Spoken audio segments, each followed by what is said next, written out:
नमस्कार, खमंग फोडणीमध्ये आपल्या सगळ्यांचं स्वागत आहे। आज मी बनवला आहे पुदिना टाकून पनीर पुलाव। पाहू शकता खूप छान असा झालेला आहे। चवीला सुद्धा अप्रतिम असा झाला होता। या ठिकाणी मी जे मसाले घेतलेत ना ते पाहूयात। यामध्ये मी थोडंसं खोबरं घेतलेलं आहे,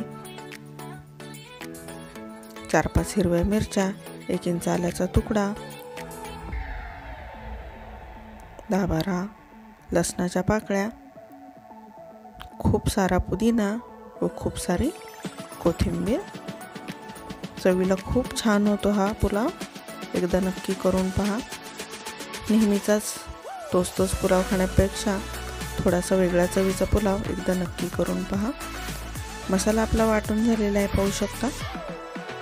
या पद्धतीने मी मसाला वाटून घेतलेला आहे। या ठिकाणी कुकर गरम करायला ठेवलेला होता। यामध्ये 2 चमचे आपण तूप टाकून घेऊयात। तुपाला मोहरीची फोडणी देता येत नाही, कारण मोहरी लवकर तडतडत नाही। त्यामुळे आपण फक्त जिरीची फोडणी दिलेली आहे व 1 मीडियम साईजचा कांदा यामध्ये आपण चिरून टाकलेला आहे।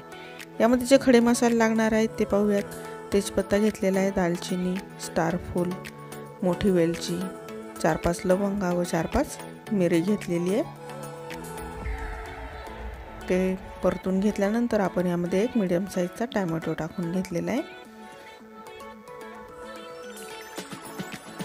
1 छोटा बटाटा, 1 वाटी वाटाणा। वाटाणा तुम्ही फ्रोझन घ्या, ओला घ्या, कोणताही घेतला तरी चालेल। चांगलं परतून घेऊयात।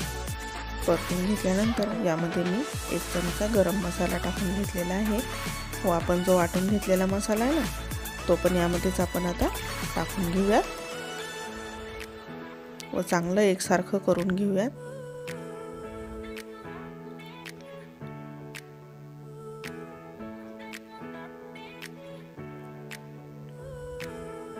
या ठिकाणी मी 1 ग्लास भरून तांदूळ घेतलेले आहेत। तांदूळ मी अर्धा तास भिजायला ठेवलेले होते, ते आपण यामध्ये टाकून घेऊयात। बासमती तांदूळ घेतलेला आहे, एकसारखं करून घेऊयात।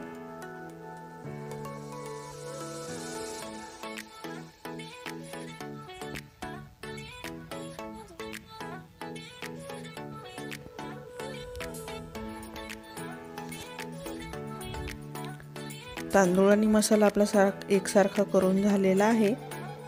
आता यामध्ये आपण पाणी टाकून घेऊयात। ज्या ग्लासनं मी तांदूळ मोजून घेतले होते त्याच ग्लासनं मी या ठिकाणी साधारण 2 ग्लास पाणी टाकून घेतलेलं आहे। तर मिक्सरचं भांडं जे होतं त्याला मसाला होता, त्यामध्ये मी 1 ग्लास पाणी टाकलेलं आहे व दुसरा ग्लास टाकून घेतलेला आहे। तर हे सगळं एकसारखं करून घेऊयात। खूप छान रंग येतो या भाताला। यामध्ये आपल्याला पनीर टाकायचं आहे, त्यासाठी पनीरचे तुकडे मी या पद्धतीने करून घेतलेले आहेत। एका पॅनमध्ये 1 पळी तेल, 1 चमचा तेल टाकून तूप टाकून मी हे पनीरचे तुकडे थोडेसे परतून घेणार आहे।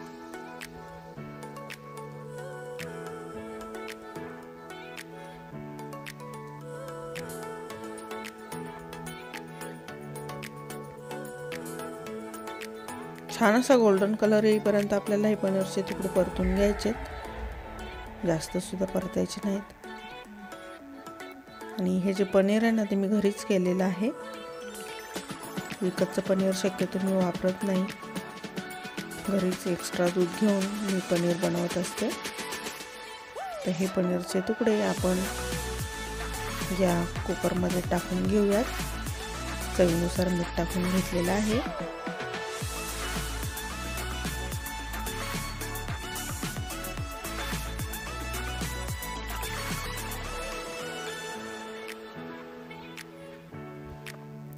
पनीरचे तुकडे टाकून घेतलेले आहेत आपण यामध्ये। आता आपण कुकरला झाकण लावून घेऊयात। झाकण लावल्यानंतर आपल्याला फक्त 2 शिट्ट्या काढून घ्यायच्यात। 2 शिट्ट्या झालेल्या आहेत व आपला कुकर सुद्धा थंड झालेला आहे। पाहू शकता एकदम सुंदर असा चवीला सुद्धा अप्रतिम असा झालेला पुलाव आपला तयार झालेला आहे। कुकर थोडासा थंड होऊ द्यायचा आहे व त्यानंतरच आपण यामध्ये उलथणी टाकून घेणार आहोत। याबरोबर दही, काकडी पाहू शकता। खूप छान असा आपला पनीर पुलाव तयार झालेला आहे। रेसिपी आवडल्यास लाईक करा, शेअर करा, तसंच खमंग फोडणी या चॅनलला सबस्क्राईब करा। बेल आयकॉन नक्की दाबा जेणेकरून माझे वेगवेगळे व्हिडिओ तुमच्यापर्यंत पोहोचतील। अशा पद्धतीचा एकदम भन्नाट चवीचा असा पनीर पुलाव तुम्ही नक्की करून पहा। पुदिना पनीर पुलाव। व्हिडिओ पाहिल्याबद्दल धन्यवाद।